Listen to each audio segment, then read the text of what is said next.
Bab selanjutnya, Laelius tentang persahabatan. Setelah kematian Caesar, para pembunuhnya, Brutus dan Cassius, menyadari bahwa republik tidak bisa dipulihkan sebagaimana yang mereka harapkan.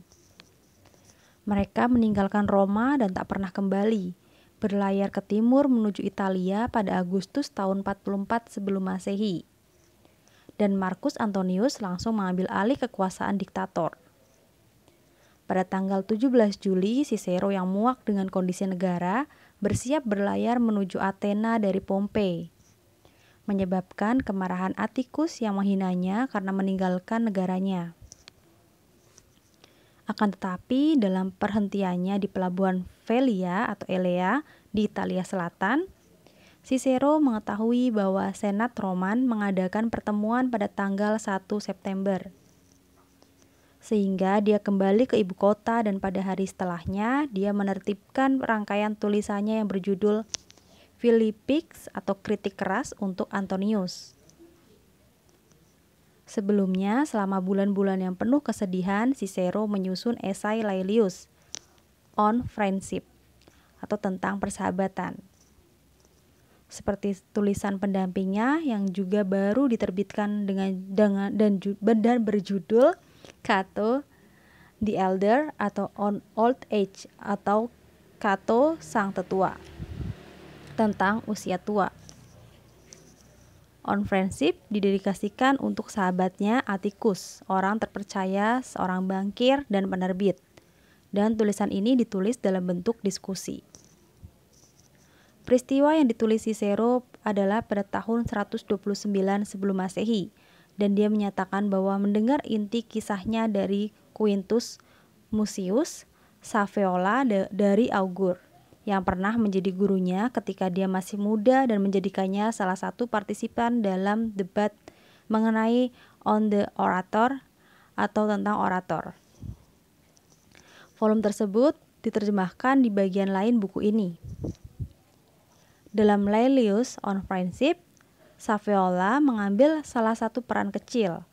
Tokoh lainnya yang muncul dalam Gaius Fannius Strabo, seorang sejarawan Roma yang dipuji oleh Sallust atas akurasinya, tetapi dikritik oleh Cicero karena kekasaran gayanya.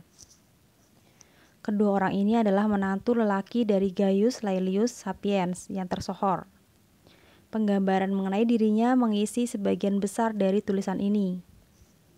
Terlahir pada tahun 186 sebelum Masehi, Laelius adalah sahabat dekat Scipio Africanus Muda atau Scipio Aemilianus yang meninggal karena sebab misterius beberapa hari sebelum diskusi yang seharusnya terjadi di sini.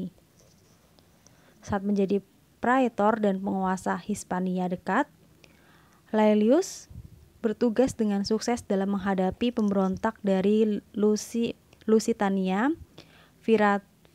Viriatus, dan menjadi konsul 5 tahun kemudian. Setelah Scipio, dia adalah orator terhebat pada masanya dan piawai dalam bahasa Latin murni. Beberapa orang meyakini bahwa dia adalah penulis komedi Terence yang diciptakan dengan elegan.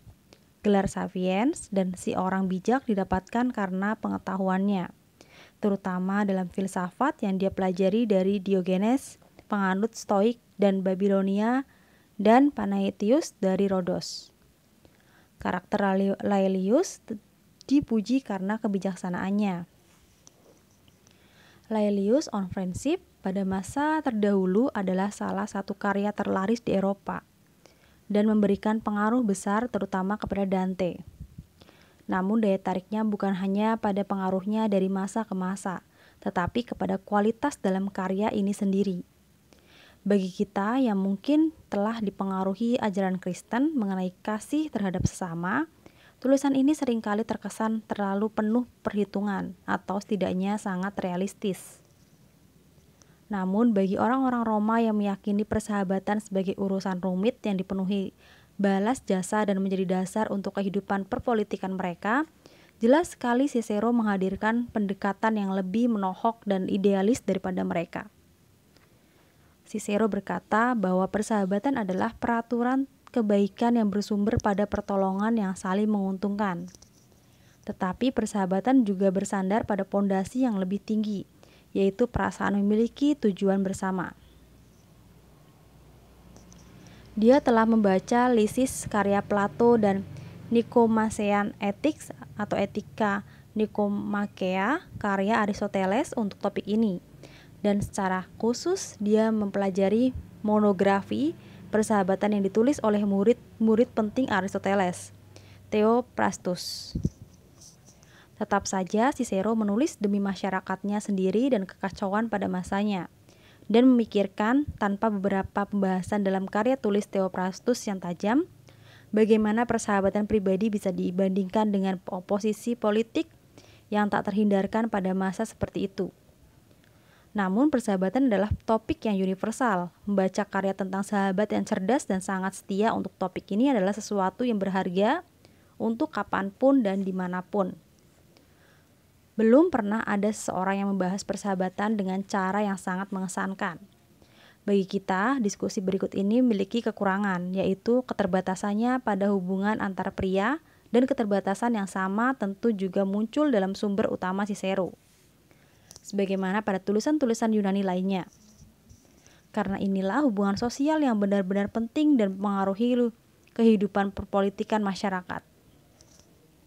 Fokus pada aspek ini tidak berarti Cicero adalah seorang homoseksual, karena memang bukan, tetapi justru sebaliknya, hubungan antara pria ditekankan karena tidak hanya berdasarkan hal yang bersifat material atau seperti rasa lapar dan haus, tetapi moral. Bukan berarti pula dia tidak memiliki sisi lembut, sebagai contohnya adalah dia amat menyayangi anak kecil. Namun hubungannya dengan wanita tidak memuaskan. Pernikahannya dengan Terentia berakhir dengan kegagalan, dan Publilia yang dinikahi setelahnya dan masih remaja langsung diusir karena tidak bersedih atas kematian putrinya. Pada tahun 46 sebelum Masehi, Cicero menulis kepada sahabatnya Lucius Papirius Paetus bahwa dia bertemu seorang pekerja seks komersial kelas atas dan terkenal, Citeris, dalam sebuah pesta. Dia menulis, "Sementara bagi diriku sendiri, aku tak pernah tergoda oleh apapun yang seperti itu. Bahkan ketika aku masih muda, terlebih lagi kini aku sudah tua." Kemudian dalam buku Tusculans, dia menulis dengan cukup keras dalam menentang cinta yang dipenuhi seks, yang digambarkan dengan kutipan yang sesuai sebagai sesuatu yang remeh dan mendorong rasa malu dan ketidaksetiaan. Laelius tentang persahabatan, Quintus Mucius Saveola dari Augur memiliki banyak kenangan untuk menceritakan kisah-kisah hebat tentang ayah mertuanya, Gaius Laelius. Kapanpun dia menyebutkannya, dia selalu menyebutnya sebagai Laelius si bijak. Setelah aku tumbuh dewasa, ayahku membawaku ke Saveola. Keinginannya adalah sejauh yang aku bisa, dan sejauh yang dia izinkan, aku harus selalu didampingi olehnya. Saveola biasa membicarakan tentang beragam topik dengan bijaksana, dan memberikan komentar yang lugas dan padat. Aku berupaya untuk mengingat semuanya, karena aku yakin ilmu hukum yang dipelajarinya akan melengkapi pengetahuanku dengan baik. Ketika dia tiada, aku mengalihkan fokus ke Quintus Mucius Saveola, sang pendeta, yang menurutku adalah tokoh paling berpengaruh dan paling lurus di penjuru negeri. Akan tetapi, aku akan membicarakannya pada kesempatan lain. Sekarang, mari kita kembali ke Saveola dari Augur. Aku ingat pembicaraan-pembicaraan mengesankan yang kami lakukan. Namun, yang paling kuingat dengan jelas adalah kenangan akan suatu hari di rumahnya. Dia duduk di bawah pergola setengah lingkaran dalam tamannya, seperti yang selalu dia lakukan. Selain aku, tamu lainnya hanyalah beberapa sahabatnya. Saveola membahas topik yang saat itu ramai diperbincangkan banyak orang. Kau sendiri, Atticus, sudah banyak tahu mengenai Publius Sulpicius Rufus pada masa tersebut, dan aku yakin kau ingat apa yang terjadi. Sulpicius yang menjadi anggota Tribunus saat itu menjadi musuh yang mematikan bagi Quintus Pompeius Rufus, setelah sebelumnya menjadi sahabat terbaiknya. Dan semua orang terkejut dan menyesalkan itu. Di rumahnya, Saviola kebetulan menyinggung masalah tersebut. Kemudian dia menjelaskan penjabaran tentang topik persahabatan yang dijalin oleh Laelius dengan Saviola dan menantunya, Gaius Fannius, putra dari Markus. Ini terjadi beberapa hari setelah kematian Scipio Africanus muda. Aku ingat pembahasan utama dari perkataan Laelius yang sekarang dengan kekhasanku sendiri. Aku menjabarkannya dalam buku ini. Aku melakukannya dengan menghadirkan para tokoh terkait yang berbicara langsung. Tujuanku adalah menghindari gangguan dari penggunaan aku berkata dan dia berkata. Aku ingin membuat dialog ini memberikan kesan mereka masih berada di sini dan bicara langsung kepada kita. Kau sering memintaku untuk menulis sesuatu tentang persahabatan, dan topik ini sangat menggugahku.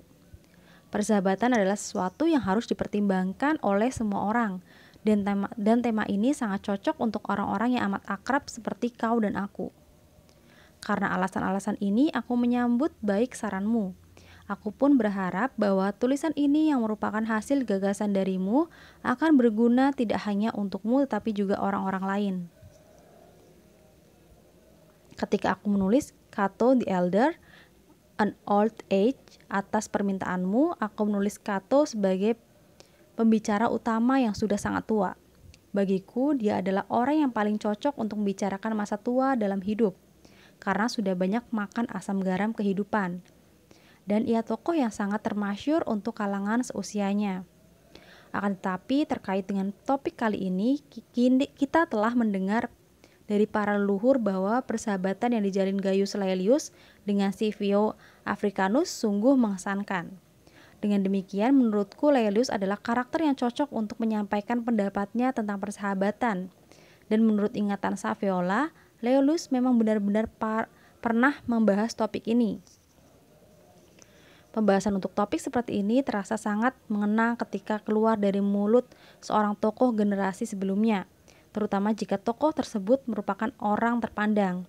Sebagai contohnya, saat membaca An Old Age, terkadang karyaku itu sangat memengaruhiku, hingga aku merasa seolah Cato sendiri yang berbicara, bukan aku.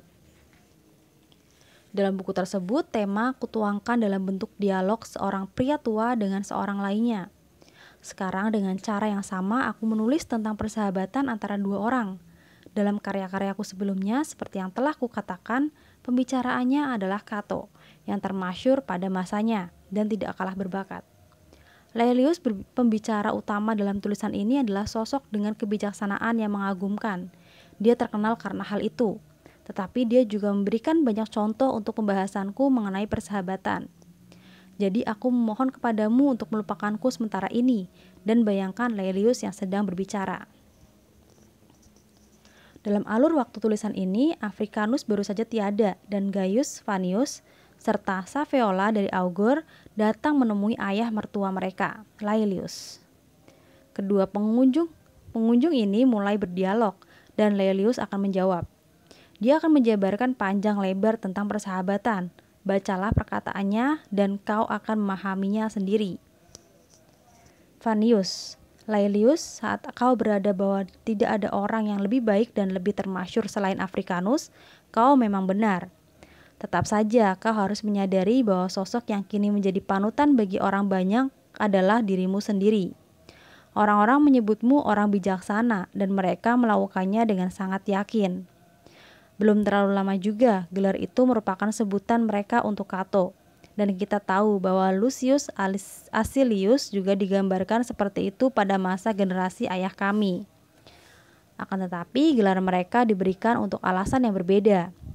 Acilius mendapatkannya atas reputasinya sebagai ahli hukum, sedangkan Cato mendapatkannya karena pengalamannya yang banyak, prediksinya yang tajam, serta kecakapan resolusi dari pidato yang dia tunjukkan dengan baik dalam senat dan forum. Sebagai hasilnya, ketika mereka sudah tua, gelar bijaksana sudah sepantasnya bersanding dengan nama mereka. Di sisi lain, ketika kau menerima gelar yang sama, makna dalam gelar tersebut berbeda. Pujian untukmu diberikan karena banyak kualitas yang kau miliki, yaitu bakat alami, karakter, kegigihan, dan pengetahuanmu. Selain itu, istilah yang diberikan kepadamu itu bukan kata yang bermakna sembarangan atau makna yang sebagaimana dipahami oleh orang-orang biasa, tetapi sebagai istilah dengan makna yang dipahami para cendekiawan cerdas. Maksudnya adalah istilah yang dimaknai secara ketat oleh para pihak yang keras dalam mengkritik hingga mereka tidak bersedia mengakui bahwa 7 orang bijak sendiri juga termasuk tokoh yang paling bijaksana. Berdasarkan sudut pandang ini, berarti tidak pernah ada orang bijaksana di sepanjang sejarah Yunani, kecuali satu orang yang secara khusus digelari sebagai orang bijaksana oleh orakel Apollo itu sendiri. Intinya, banyak yang meyakini bahwa kau juga bijaksana. Ini karena kau sangat meyakini bahwa keberadaanmu bergantung hanya pada dirimu, dan bahwa nasib manusia tidaklah berarti. Karena satu-satunya yang penting adalah baik atau buruknya moral seseorang. Karena inilah aku selalu ditanyai sesuatu yang juga ditanyakan kepada Saviola mengenai pengaruh kematian Africanus kepadamu. Pertanyaan itu terus diajukan karena pada Nonis atau hari ke-9 dalam kalender Romawi kuno bulan lalu, ketika semua berkumpul di rumah peristirahatan Decimus Brutus untuk diskusi rutin mengenai para augur atau pendeta pada masa Roma kuno, kau tidak datang. Ini mengundang perhatian karena kau selalu menghindari pertemuan tersebut, seperti tugas-tugas lainnya yang berkaitan dengan augur. Saviola, aku pun memperhatikan banyak yang ingin tahu soal reaksimu akan kematian Africanus. Namun Laelius, ketika ditanyai mengenai hal itu, aku selalu menjawab sesuatu dengan yang kulihat bahwasanya meski kau kehilangan seorang sahabat dekat yang juga merupakan sosok yang hebat, kau memiliki dukamu dengan sangat tenang. Aku pun kemudian memberitahukan mereka bahwa bukan berarti kau tidak berduka sama sekali. Hatimu terlalu baik untuk itu. Akan tetapi, aku meyakinkan mereka bahwa ketidakhadiranmu dalam pertemuan dengan para rekan di hari Nonis dikarenakan kau sedang tidak sehat dan bukan karena berduka. Laelius, itu benar Saviola, yang kau tanyakan kepada mereka cukup akurat. Kapanpun aku sehat, semua kewajiban yang kau sebutkan selalu kulaksanakan, dan tak akan pernah membiarkan urusan pribadiku menghalangi. Benar, menurutku orang yang bertanggung jawab tidak boleh membiarkan masalah pribadi menjadi alasan untuk menghindari tugasnya. Fannius, saat kau menyebutkan semua pujian untukku, aku merasa tidak bisa menerima dan tidak mengharapkannya, meski aku sungguh berterima kasih. Namun saat kau membicarakan Cato, kurasa penilaianmu terhadap karakternya belum cukup. Mungkin tidak pernah ada orang yang sempurna kebijaksanaannya, dan aku mempercayai keyakinan itu. Namun jika memang ada, maka Cato adalah orangnya. Meski kita tidak bisa memberikan bukti yang pasti untuk itu, tetapi coba bayangkan caranya menghadapi kematian putranya.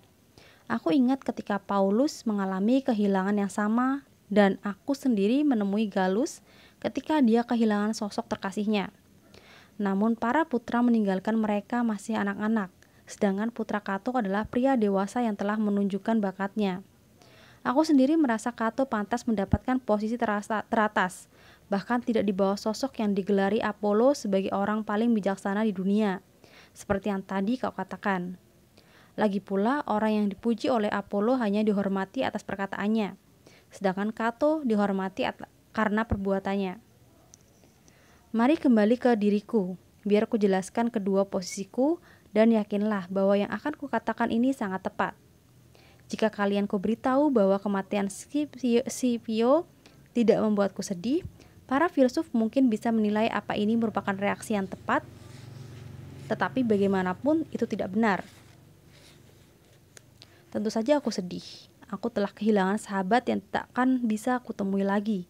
Setidaknya menurutku begitu. Aku mempercayai tak akan memiliki teman yang bisa menyamai dirinya. Namun, bukan berarti tidak ada yang menyembuhkan laraku. Setidaknya aku merasa tenang dan terhibur, sehingga tidak melakukan penyangkalan, sebagaimana biasanya yang dialami orang-orang saat sahabatnya meninggal. Aku percaya Scipio sendiri tidak mengalami kesialan. Jika ada yang sial, maka akulah yang mengalaminya. Akan tetapi, jika membiarkan kesedihan menaklukkan, itu menunjukkan betapa kita mementingkan diri sendiri, bukan sepenuhnya berduka bagi sahabat. Di satu sisi, aku yakin semua yang percaya Scipio menjalani hidupnya dengan sangat baik. Kecuali jika dia ingin hidup untuk selamanya, sebuah ide yang kuyakini pernah terbesit dalam pikirannya. Dia telah memenuhi cita-cita yang diamanatkan kepadanya. Saat dia masih kecil, penduduk negara ini mengharapkan karir cemerlang darinya. Kemudian saat masih remaja, ia memenuhi segala ekspektasi, bahkan melebihi karunia yang dia miliki. Meski tidak pernah menawarkan diri untuk memasuki konsulat, tetapi dia 2 kali dipercayakan menjadi konsul. Pertama adalah tepat sebelum usia legalnya, dan yang kedua adalah saat dia sudah cukup umur, cukup menurut Scipio sendiri, tetapi lebih baik disegerakan demi keamanan negeri. Dengan menaklukkan 2 kota, yaitu musuh terbesar negara ini, dia menghapuskan perang sepenuhnya. Tidak hanya sekarang, tetapi juga jangka panjang ke depan. Sikapnya yang bersahaja, baktinya kepada ibunya, kebaikannya kepada saudari-saudari, kerabat, dan keadilannya untuk semua orang adalah sesuatu yang tidak perlu kusebutkan, karena kalian berdua pasti sudah tahu semua itu. Untuk kecintaan rakyat kepada dirinya yang begitu besar, terbukti melalui kesedihan mereka atas kematiannya. Jadi, apalagi yang bisa dia dapatkan dengan hidup beberapa tahun lebih lama? Usia tua bukanlah beban, seperti yang kami perdebatkan.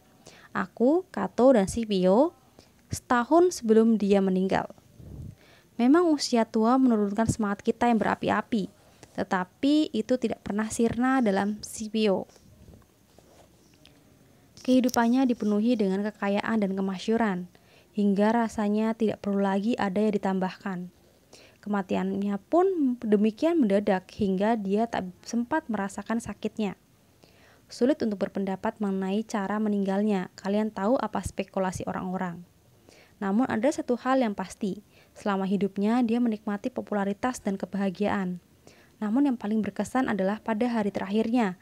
Setelah pertemuan senat selesai, Scipio diantar oleh sejumlah besar rekan sesama senator, rakyat Roma, dan sekutu dari wilayah Italia serta Latin. Dia menjadi pahlawan yang hebat, hingga saat meninggalkan kita, aku yakin tujuannya bukan ke alam bawah, tetapi ke tempat para dewa di atas. Aku tidak menyetujui pendapat beberapa orang yang mengatakan bahwa jika seorang ikut musnah bersama dengan raganya, sehingga segalanya hilang ketika kita mati. Aku lebih menyukai pandangan terdahulu yang diyakini oleh para leluhur kita.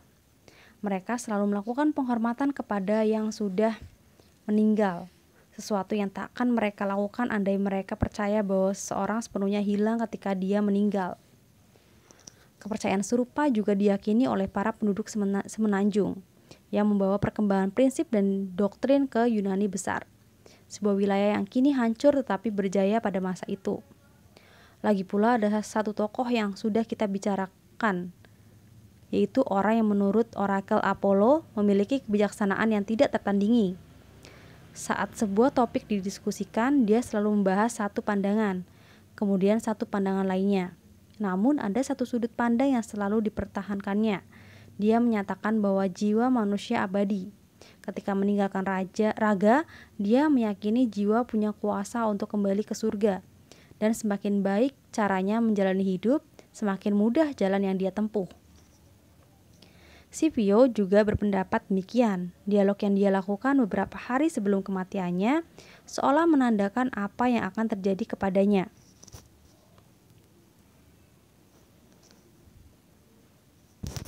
Philus, Manilius, dan sejumlah besar sahabat lainnya hadir saat itu. Demikian pula kau dan aku, Saviola. Selama 3 hari, Scipio membicarakan kondisi negara kita. Kemudian menjelang akhir penjelasannya, dia beralih membahas keabadian jiwa. Dia mengulangi apa yang diberitahukan leluhurnya dalam mimpi. Demikianlah yang dikatakannya. Jika memang benar ketika manusia yang baik meninggal, jiwanya terbebas secara penuh dari tubuhnya yang fana, maka perjalanan jiwa Scipio ke surga pasti sangatlah mudah. Dengan begitu, bagiku meratapi kematiannya hanya menunjukkan kecemburuan dan bukan pertanda persahabatan. Akan tetapi, jika jiwa memang musnah bersamaan dengan raganya dan keberadaan kita terhapus penuhnya, maka meski memang kematian bukan hal yang membahagiakan, tetapi bukan berarti itu sesuatu yang buruk. Jika keberadaan diri benar-benar terhapus, maka kita seperti tidak pernah terlahir. Meski kelahiran Scipio menghadirkan kebahagiaan dan akan terus seperti itu setiap kali mengenangnya. Jadi sekali lagi kukatakan bahwa segalanya berjalan baik untuknya, tetapi tidak untukku. Aku lebih dulu hidup darinya dan mungkin seharusnya lebih pantas jika diriku yang pergi lebih dahulu. Namun aku sangat bahagia mengenang persahabatan kami, hingga ku yakin kehidupanku amat membahagiakan karena aku menghabiskannya bersama Scipio. Minat kami sama dalam kehidupan bernegara dan pribadi. Kami tinggal di rumah yang sama dan bertugas bersama di medan tempur. Selera cita-cita dan pandangan kami sama, dan pada ketiga hal itulah inti persahabatan terletak. Untuk reputasi kebijaksanaanku, seperti yang disebutkan oleh Fannius, kurasa itu berlebihan. Aku lebih senang berharap bahwa persahabatanku dengan Scipio diwariskan ke generasi selanjutnya. Ini adalah harapan yang kudekap dengan hangat, karena di sepanjang sejarah, persahabatan yang selalu dikenang hanya ada 3, maksimal 4. Aku sangat mendambakan generasi selanjutnya juga mengenang persahabatan Scipio dan Laelius bersama dengan kisah-kisah yang sedikit itu. Fannius. Laelius, itu harapan yang bisa terpenuhi. Aku tidak meragukannya. Akan tetapi, baru saja kau menjabarkan makna dari persahabatan. Karena saat ini kita tidak sedang menanggung tugas kenegaraan, aku ingin meminta tolong kepadamu. Dan permintaan ini juga mewakili Saviola. Ketika orang-orang meminta pandangan darimu untuk topik apapun, mereka selalu berkata bahwa kau siap menjawab pertanyaan mereka. Sekarang bersediakah kau untuk membahas persahabatan dengan cara yang sama? Beritahu kami penjabaranmu, dan beritahu kami apa saja prinsip yang terkandung di dalamnya. Saviola, ya, tolong bahas topik ini bersama kami. Jika kau bersedia, aku dan Fannius akan sangat senang. Saat dia tadi memintamu, aku pun hendak meminta hal yang sama. Jadi kami sungguh senang jika kau bersedia.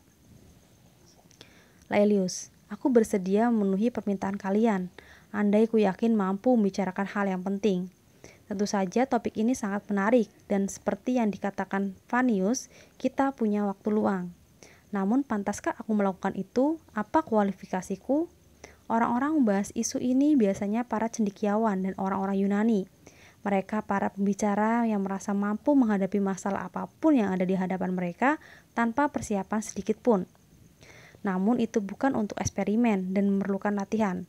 Jadi jika kalian ingin diskusi tentang persahabatan secara komprehensif, kurasakan untuk tidak bertanya kepadaku tetapi kepada mereka yang ahli dalam hal itu. Yang bisa kulakukan adalah mendorong kalian untuk memosisikan persahabatan di atas masalah kemanusiaan lainnya. Tidak ada lagi di dunia ini yang lebih selaras dengan alam dan terasa sangat tepat baik dalam suka maupun duka. Akan tetapi ada satu hal yang ingin kutekankan. Persahabatan hanya bisa terwujud di antara orang-orang yang baik. Aku tidak ingin menjabarkan ini secara panjang lebar, seperti mereka yang memperdebatkan bahwa orang tidak mungkin baik kecuali dia bijaksana. Gagasan itu memiliki banyak celah dan mungkin secara logika benar, tetapi tidak terlalu relevan sebagai pedoman hidup. Terlebih lagi jika kita mengakui bahwa pemikiran orang-orang seperti itu benar adanya, maka kebijaksanaan yang mereka bayangkan adalah sesuatu yang belum pernah dicapai manusia biasa. Sementara itu yang akan kita lakukan bukanlah membahas gagasan yang teoritis dan imajinatif itu, tetapi membahas kemungkinan nyata dari kehidupan sehari-hari. Para leluhur kita mengakui bahwa Gaius Fabricius Manius Curius dan Titus Caruncanius termasuk golongan orang-orang bijaksana. Namun kita tidak bisa menyatakan bahwa mereka bijaksana dengan standar yang sempurna. Istilah orang yang bijak sungguh sulit diartikan. Definisinya sangat subjektif dan membingungkan. Biarkan para filsuf yang dipusingkan. Kita perlu minta dari mereka pengakuan bahwa para tokoh Roma masa awal adalah orang-orang yang baik.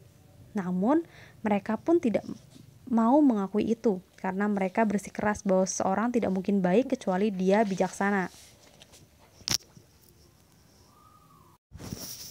Dengan demikian, yang bisa kita lakukan adalah menjalani hidup sebaik mungkin dengan akal yang dimiliki berikut kekurangannya.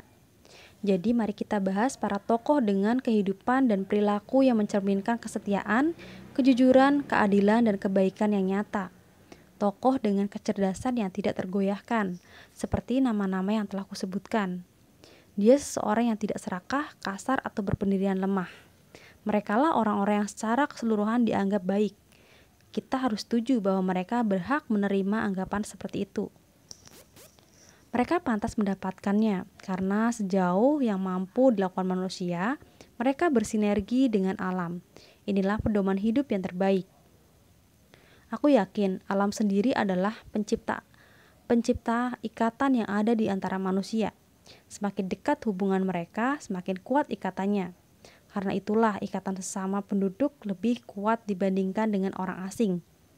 Pun lebih kuat di ikatan antara anggota keluarga dibandingkan dengan orang asing.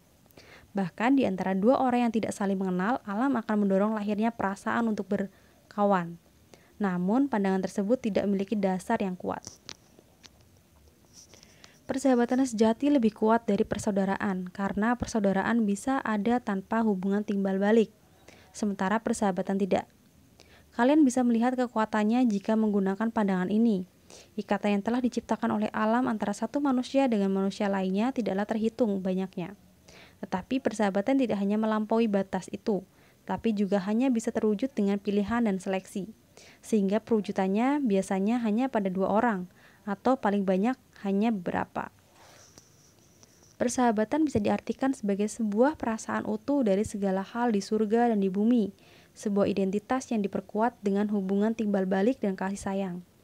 Dengan pengecualian untuk kebijaksanaan, aku menganggap persahabatan sebagai karunia terindah yang pernah diberikan kepada para dewa kepada manusia. Aku tahu beberapa orang lebih mengutamakan kekayaan, kesehatan, atau status sosial. Bahkan banyak yang mengutamakan hawa nafsu. Namun perasaan seperti itu juga bisa dirasakan oleh segala jenis hewan, serta hal-hal yang disebutkan tadi adalah sesuatu yang bersifat fana dan tidak pasti. Semua itu sama sekali tidak bergantung kepada keputusan kita, melainkan kesempatan. Salah satu aliran meyakini bahwa berkah terindah adalah kebaikan moral, dan ini adalah pandangan yang tepat. Terlebih lagi, kualitas inilah yang mewujudkan dan membentuk karakter persahabatan. Tanpa kebaikan, persahabatan tidak bisa ada. Mari kita ikuti cara yang sebelumnya dan definisikan kebaikan berdasarkan aspek praktis dalam kehidupan sehari-hari dan pembicaraan kita. Mari abaikan penjabaran dan kalimat berbunga-bunga yang biasanya diucapkan oleh beberapa filsuf tertentu. Jika manusia dianggap baik secara keseluruhan, mari kita menerima Paulus, Cato, Gallus, Scipio Muda, Philus, dan orang-orang seperti mereka. Mereka memenuhi semua standar umum. Akan tetapi jika standar yang dipakai adalah karakter yang tidak bisa ditemukan di belahan dunia manapun, maka sebaiknya kita abaikan mereka. Keuntungan yang bisa kita dapatkan dari persahabatan antar sesama sangatlah besar, meski nyaris berlawanan dengan penjabarannya. Pertama-tama, berdasarkan perkataan Ennius, bagaimana mungkin hidup layak untuk kita jalani tanpa hubungan timbal balik antar sahabat? Memiliki seseorang yang bisa menjadi teman bicara yang memungkinkan membahas sepuasnya tentang kita dan topik apapun di dunia adalah pengalaman paling memuaskan. Jika hidup berjalan lancar, tidak mungkin kita bisa menikmatinya tanpa berbagai kepuasan itu dengan cara lain. Jika kehidupan dilanda cobaan, ketidakberuntungan akan berat untuk dipikul tanpa kehadiran seseorang yang ikut menanggung beban kita, atau bahkan lebih buruk lagi. Persahabatan cukup beberapa dari hal-hal lain yang biasanya kita dambakan di dunia ini, karena setiap hal tersebut biasanya hanya diperuntukkan pada satu tujuan, misalkan kekayaan untuk dihabiskan, kekuatan untuk mendapatkan kepatuhan, jabatan kenegaraan untuk memperoleh pujian, kesenangan untuk diri sendiri, kesehatan untuk membebaskan diri dari penderitaan, dan memanfaatkan tubuh dengan maksimal. Sementara itu, persahabatan diperuntukkan bagi banyak tujuan sekaligus. Kemanapun arah persahabatan itu tetaplah milik kita. Tidak ada batas yang bisa menghapusnya. Persahabatan tidak mungkin di waktu yang salah dan tak akan pernah menghalangi. Kita memerlukan persahabatan setiap saat, seperti halnya kebutuhan terhadap elemen utama kehidupan, yaitu api dan air. Persahabatan yang kumaksud adalah persahabatan biasa, meski itu pun patut dikagumi dan bernilai.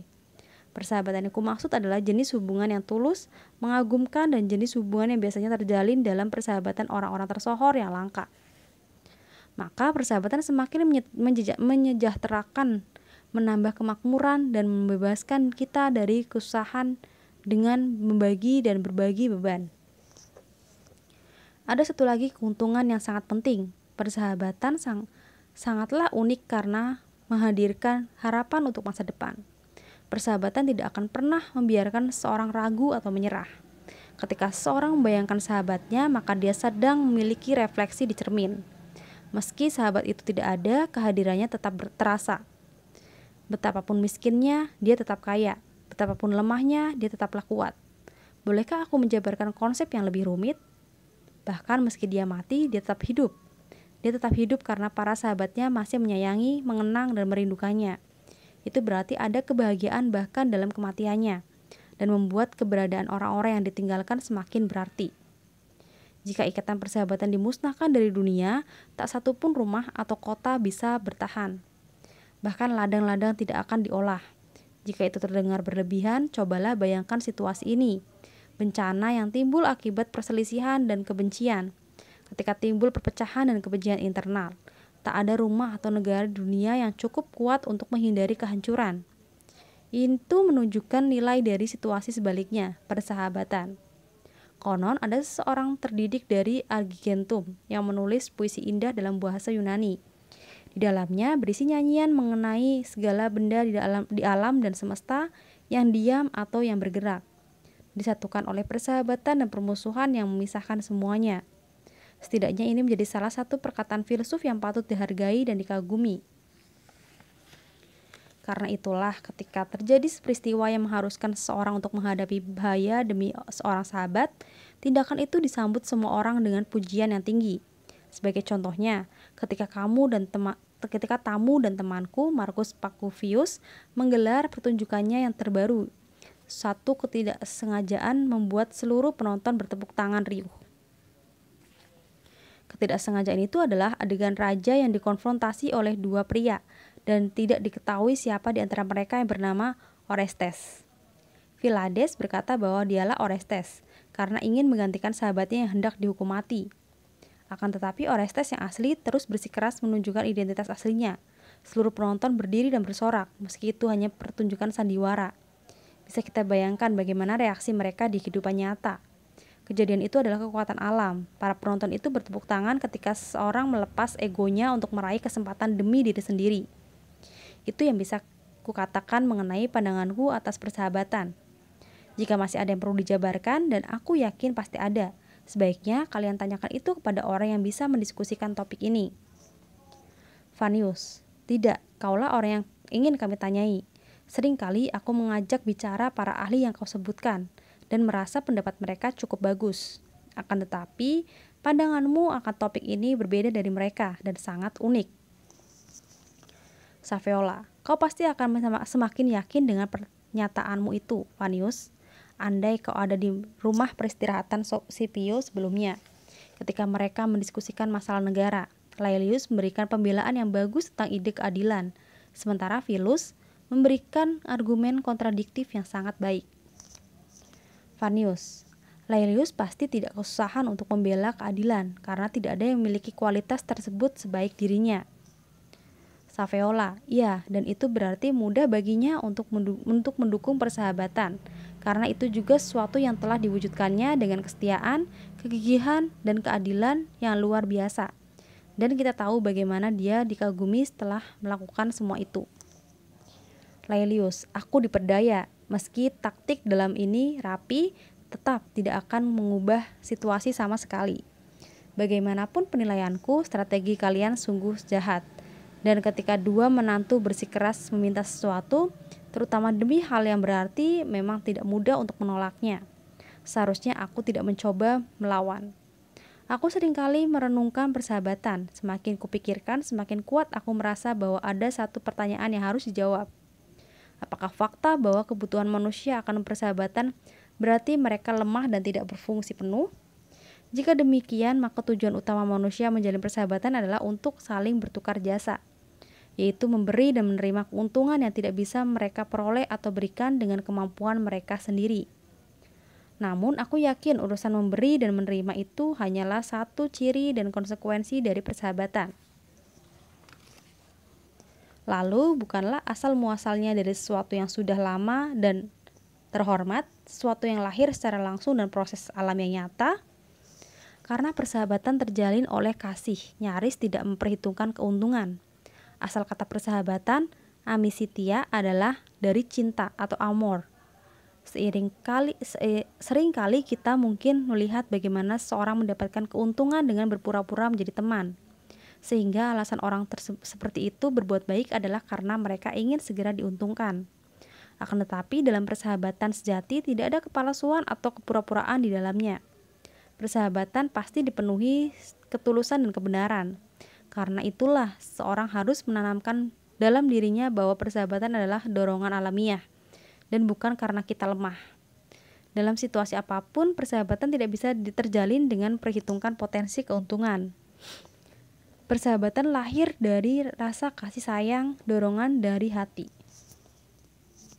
Perasaan seperti itu bisa dilihat dalam perilaku beberapa jenis hewan. Induk hewan menyayangi anaknya hingga usia tertentu, dan kasih sayang itu pun dibalas. Untuk manusia, proses yang terjadi jauh lebih terlihat jelas. Perasaan itu ditunjukkan dengan hubungan kasih sayang antara orang tua dengan anak, yang tak akan bisa dihancurkan apapun kecuali oleh kejahatan yang sadis.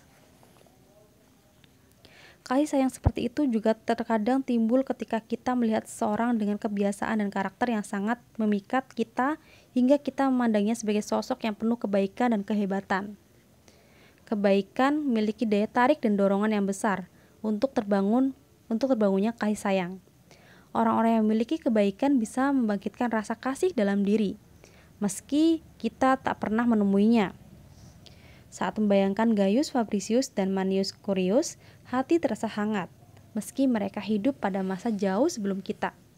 Demikian pula orang yang membenci Tarquinius Superbus, Spurius Cassius, dan Spurius Malleus. Kemudian ada dua tokoh yang kita lawan karena ingin merebut Italia, Virus dan Hannibal. Tidak ada kebencian mendalam kepada tokoh yang pertama, namun tokoh kedua akan selalu dibenci oleh penduduk Roma karena kekejamannya. Maka kebaikan adalah hal yang sangat dahsyat hingga bisa membuat kita menyukai seorang yang tidak pernah ditemui, dan yang lebih hebat lagi bahkan menyukai orang yang pernah menjadi lawan dalam perang. Karena seperti itu situasinya, tidaklah mengherankan jika jiwa kita tergugah ketika percaya bahwa kita melihat kebajikan dan kehebatan dari seseorang yang ada di sekitar dan meyakini dirinya bisa dijadikan sahabat. Perasaan ini meningkat secara alamiah jika mendapat perlakuan yang baik dari seseorang, karena itu berarti mereka menyukai kita. Satu lagi asal-muasal perasaan kasih setelah intensitas kita bertemu seorang dalam kehidupan sehari-hari. Kombinasi semua faktor tersebut dalam dorongan alamiah manusia untuk berkawan menghasilkan rasa kasih sayang yang melimpah dan sangat kaya. Siapapun yang berpendapat bahwa perasaan ini berasal dari kelemahan dan sepenuhnya fokus pada pencarian akan seorang yang bisa memenuhi keinginan kita, maka dirinya dipastikan menilai tumbuhnya persahabatan dari sesuatu yang rendah dan dangkal. Karena tidak mungkin persahabatan hanyalah buah kemiskinan dan duka lara. Jika seperti itu keadaannya, berarti semakin rendah kepercayaan diri seseorang. Semakin tinggi kualifikasi yang dicarinya dalam sebuah persahabatan. Tidak selalu seperti itu. Kebalikan dari pernyataan sebelumnya memang benar, bahwa semakin tinggi kepercayaan diri seseorang, semakin besar kemungkinannya memiliki moral dan kecerdasan. Meski kedua kualitas tersebut bisa membuatnya tidak bergantung dan sepenuhnya mandiri, keduanya justru akan meningkatkan kapasitasnya dalam berteman dan menjalin persahabatan. Sebagai contohnya, Africanus. Apa dia membutuhkanku? Tentu saja tidak. Demikian pula aku.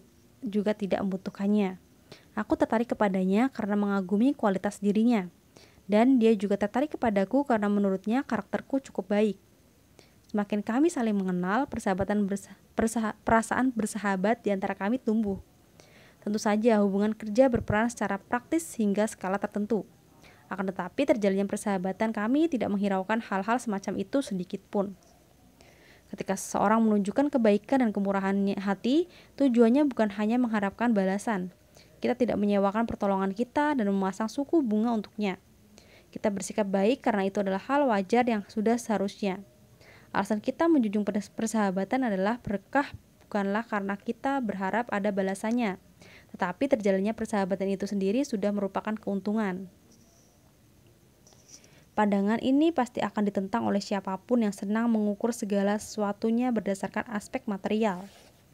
Itu tidak mengejutkan, karena ketika seseorang rela menurunkan